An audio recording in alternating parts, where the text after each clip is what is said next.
వెంట నేను, రూబారు అసలు ఒక్కో దాని మించి ఒకటి. చిచ్చుబుడ్డి అయితే ఇంక చెప్పక్కర్లేదు, అందరి చేత స్టెప్పులు వేయిస్తుంది. So yes, now over to beams.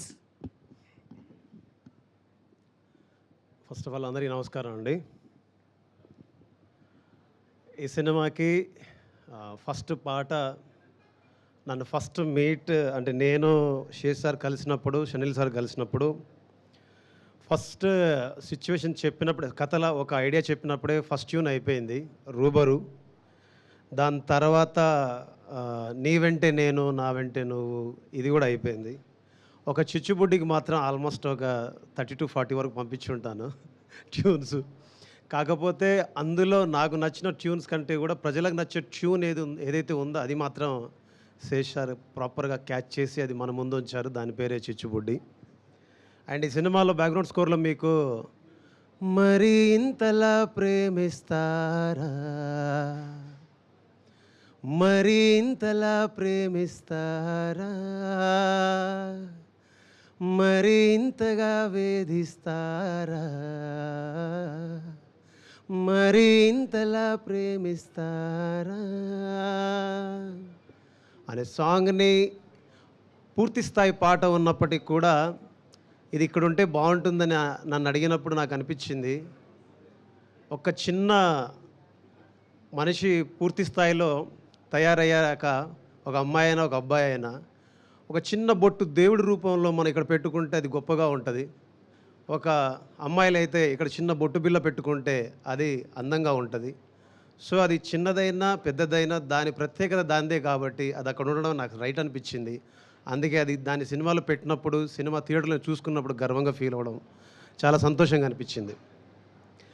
ఇకపోతే షనిల్ డియో సార్ డైరెక్టర్ గారు షనిల్ డియో సార్, మిమ్మల్ని కలిశాక, మీతో మాట్లాడాక, మిమ్మల్ని కలుస్తూ ఉన్నప్పుడు, మీతో డిస్కషన్ చేస్తూ ఉన్నప్పుడు, పాటల విషయంలో కావచ్చు, పర్సనల్ విషయాల్లో కావచ్చు, నాకు అనిపించింది ఏంటంటే మిమ్మల్ని చూసినప్పుడు మీరు ఎంత శాంతంగా ఉన్నారో మీ మాటల్లో కూడా అంతే ప్రశాంతత ఉంటుంది. నిజం చెప్పాలంటే పోలిక నాకు తెలిసి గొప్పదని నేను ఫీల్ అవుతున్నాను. ఒక మదర్ తెరీసా కనుక నిజంగా బతికుంటే, మీ రూపంలో ఒకవేళ జీవించి ఉంటే కనుక, అంత గొప్ప మనసుని, అంటే ప్రపంచంలో కరువు లేనిది ప్రేమ ఒక్కటే అని చెప్పిన గొప్ప మనిషి మదర్ తెరీసా గారు. అందుకే నేను అంటున్నాను, ప్రపంచంలో కరువు లేనిది ఒక్కటే, ప్రేమ ఒక్కటే. అలాంటి ప్రేమని ఇవ్వగల మనసున్న గొప్ప వ్యక్తి Shanil sir. And thank you so much. వీలుంటే చెప్పండి, మీతో కలిసి నెక్స్ట్ ప్రాజెక్ట్ చేయాలనిపిస్తుంది, నాకు చేయాలనే కోరిక ఉంది నాకు.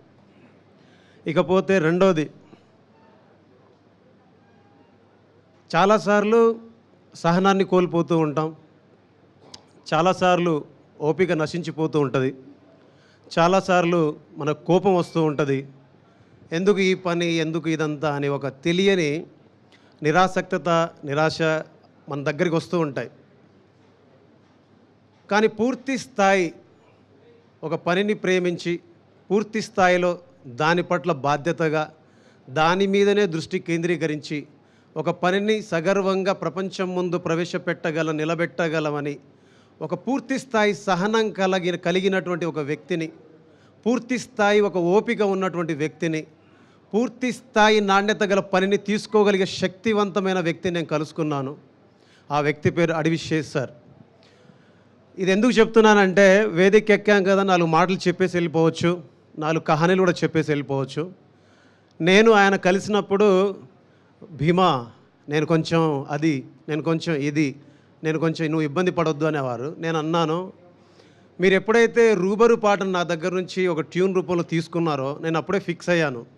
ఓకే, నేను ఏ ఉద్దేశంతో అయితే చాలాసార్లు ఇలాంటి పాటలు చేయాలని కోరుకున్నాను, ప్రజల ముందు తీసుకెళ్లాలనుకున్నాను, అలాంటి ఒక సినిమా నాకు దొరికిందని నేను ఆశపడ్డాను. అప్పుడు ఏమనిపించిందంటే, నేను సార్తో ఒక మాట అన్నాను, సార్ నేను యాజ్ ఎ మ్యూజిక్ డైరెక్టర్గా మీతో నేను కలిసి పనిచేయట్లేదు, నేను యాజ్ ఎ భీమాగా మీ దగ్గర కలిసి పని నేర్చుకుంటున్నాను. అది నాకు చెప్పడానికి ఈ పూట కూడా నేను గర్వంగా ఫీల్ అవుతున్నాను. బికాస్ ఒక కొత్త తరహా ఆలోచనని ప్రపంచం ముందు తీసుకెళ్లాలంటే కొత్త తరహా మనస్తత్వం కలిగిన వ్యక్తులతో సహవాసం చేస్తేనే సాధ్యమవుతుంది. అందుకే ఇప్పటిదాకా మన తెలుగు పరిశ్రమలో చాలా చూసాం మనం, బట్ ఇప్పటిదాకా అపజయ మెరుగని ఒక హీరోని మన అడవి శేష్ సార్ రూపంలో చూస్తున్నాం. అపజయమంటూ ఎరుగని ఒక వ్యక్తిత్వాన్ని ఆయన రూపంలో మనం చూస్తూ ఉన్నాం. అందుకే ఈరోజు మీ అందరితో కలిసి మళ్ళీ మళ్ళీ నిన్నే చూడాలని అంటున్నది మనసే, కాసేపు నువ్వు నేను కలిసే క్షణంలో లోకమంతా తెలిసే, నువ్వే నాకు దాదాపుగా అయిపోయావే అలవాటుగా, ఎంత ఎంత నేనాపినా నా ప్రాణమే ఆగనంటోందిగా, రుబరు ఏ రుబరు ఏ రుబరు రుబరు ఏ రుబరు ఏ రుబరు. ఇలాంటి పాటను మీ దాకా తేగలిగాం. దీని తర్వాత నాకు ఎస్పెషల్లీ ఈరోజు ఇక్కడ మాట్లాడడానికి ఇంకో కారణం ఏంటంటే, ఎవరిని చూసి ఇన్స్పైర్ అయ్యి ఎవరి దగ్గరికి వెళ్ళి అయినా సరే ఎవరి దగ్గరికి వెళ్ళి పాట రాస్తే నా జీవితంలో ఒక గొప్ప విషయంగా భావిస్తాను, గొప్ప మనిషిగా మారగలను, గొప్ప పేరు సంపాదించగలను అని నేను ఫీల్ అయ్యి ఒక 25 ఏళ్ల క్రితం ప్రయాణం మొదలుపెట్టిన నా ప్రయాణంలో నాకు ఇప్పుడు ఈ సినిమాకి సంబంధించి నా జన్మ ధన్యమైపోయింది. ఏంటంటే రూబరు పాట విని వాకింగ్లో కలిసిన Mani Sharma sir, legendary Mani Sharma sir, అబ్బాయి ఏంటి పాట ఏంటిది ఏంటిది అన్నారు. ఏమైంది సార్ అన్నాను. ఏం చాలా బాగా పాడావయ్యా అన్నారు. ఏం పాట పాడాను సార్ అంటే, అదే రూబరు రూబరు అని అన్నారు. సార్ చెప్పండి నచ్చిందా మీకంటే? నిజంగానే నచ్చింది, చాలా చాలా బాగా పాడావు. బాగా పాడటం కంటే కూడా నాకు నువ్వు పాడిన తర్వాత గుర్తొచ్చిన విషయం ఏంటంటే, దివంగతులైనటువంటి కేకే గారు నాకు గుర్తొచ్చారు. అంత గొప్పగా పాడావయ్యా నువ్వు ఈ పాట నీ వాయిస్కి బాగా సూట్ అయిందని చెప్పారు. కేకే గారితో నా వాయిస్ని పోల్చడం అనేది ఒక గొప్ప విషయం అయితే, ఇంతకుముందు నువ్వు ఏదైనా పాటలు పాడావా అని అడిగారు. ఇంతకుముందు నేను ఎన్నో పాటలు పాడాను, అన్ని బ్లాక్ బస్టర్స్. నేను పాడిన ఎవ్రీ సాంగ్ బ్లాక్ బస్టరే, హ్యూజ్ బ్లాక్ బస్టర్స్ అనమాట. కానీ నన్ను ప్రత్యేకంగా ఈ పాట పేరు చెప్పి ఈ పాట చాలా బాగా పాడావని చెప్పారు. మణిశర్మ సార్, మీకు నా పాదాభివందనం. అయితే దీని క్రెడిట్ మొత్తం నేను షనిల్ డియో సార్కి, శేషు సార్కి అండ్ సుప్రియ మేడంకే ఇస్తాను. ఈ పాట పాడాక యూట్యూబ్లో 4-5 కామెంట్లు పెట్టారు, ప్రతిసారి వీడు ఎందుకు పాడతాడు అని ఏదో మీద తిట్టారు నన్ను.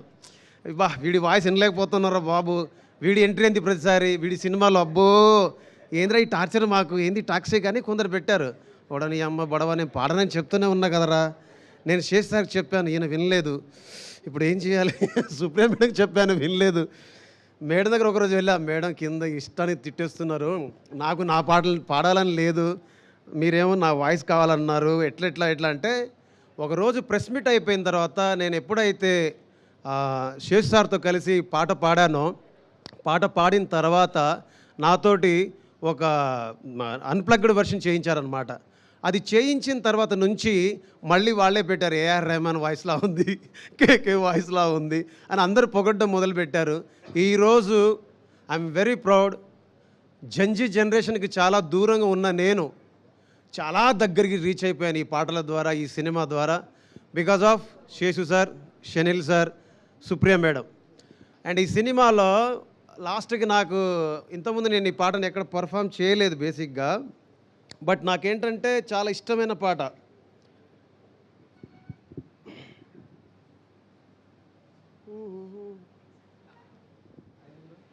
శుభ్రంగా సార్ మీరు పాడతారంటే మాకు అంటకందేనా?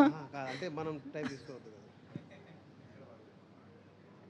అన్ఎక్స్పెక్టెడ్ మ్యూజికల్ కాన్సర్ట్ ఈరోజు థ్యాంక్స్ మీట్లో. ఏ రోజైతే వదిలేసి వెళ్ళావు నా ప్రేమని,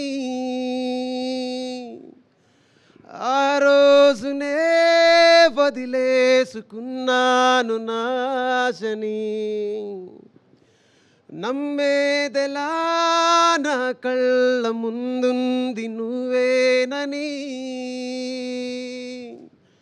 పొరపాటుగా కలగంటూ ఉన్నానా నిన్నని, నువ్వే నన్ను కాదన్నాక ఏమైపోతానో అనుకుంటూ ఉన్నా, కలిసిన బంధం తెగిపోయాక ఎవరికి ఎవరంటే కడ వరకు తెలుసా, తెలిసేనా తెలిపేనా కలిసేనా కలిపేనా ఈసారైనా, కలిసుంటేనే ప్రేమంటారా,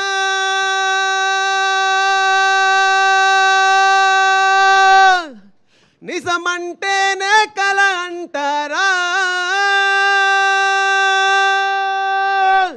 నీ వెంట నేను నా వెంట నువ్వు మన వెంట ప్రేమ అలలాంటిదేనా, నాతోటి నువ్వు నీతోటి నేను మనకున్న ప్రేమ అనుకున్నదేనా. ఈ పాటలు రాసిన భాస్కర్ భట్ల సార్. సార్ ఒకసారి రండి. నేను సార్ కలిసి రాసిన చేసిన సినిమాలలో నువ్వు నవ్వుకుంటూ వెళ్ళిపోమాకే ఎంత పెద్ద హిట్టో మీకు తెలుసు. గోదావరి గట్టు మీద రామచిలకవే ఎంత పెద్ద హిట్టో తెలుసు. ఒక మీసాల పిల్ల.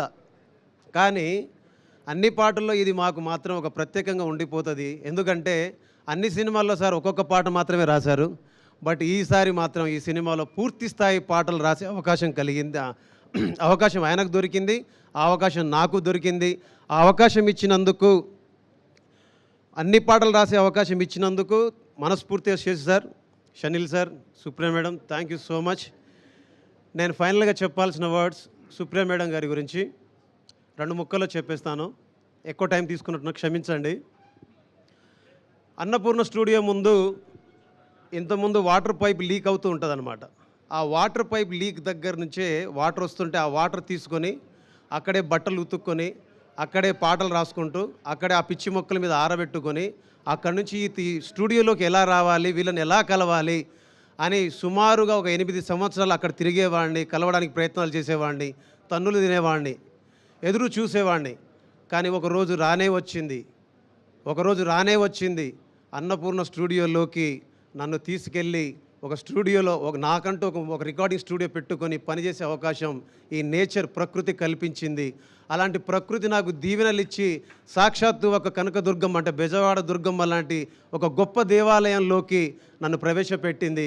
అక్కడ సుప్రియమ్మను కలిసే అవకాశం, మాట్లాడే అవకాశం మాత్రమే కాకుండా కలిసి సినిమా చేసే అవకాశం, అన్నపూర్ణ స్టూడియోస్ ప్రజెంట్స్ అని పెట్టుకున్నప్పుడు పైన ఆ బ్యానర్లో సినిమా చేసే అవకాశం అండ్ మేడంతో సాక్షాత్తు కలిసి పనిచేసే అవకాశం దొరికినందుకు భగవంతుడికి, ప్రజలకి, నాతో నన్ను నడిపించిన పాటకి నేను ఎప్పుడు ధన్యవాదాలు చెప్పుకుంటూ, అమ్మ థ్యాంక్ యూ సో మచ్ అమ్మ, మీకు రుణపడి ఉంటాను.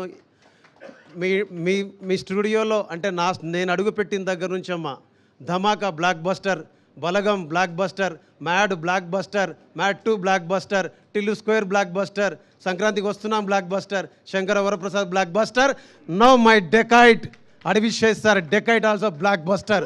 Thank you so much, thank you so much, love you all. Superb Beams garu, beautiful words, beautiful journey and of course beautiful music. Thank you so much.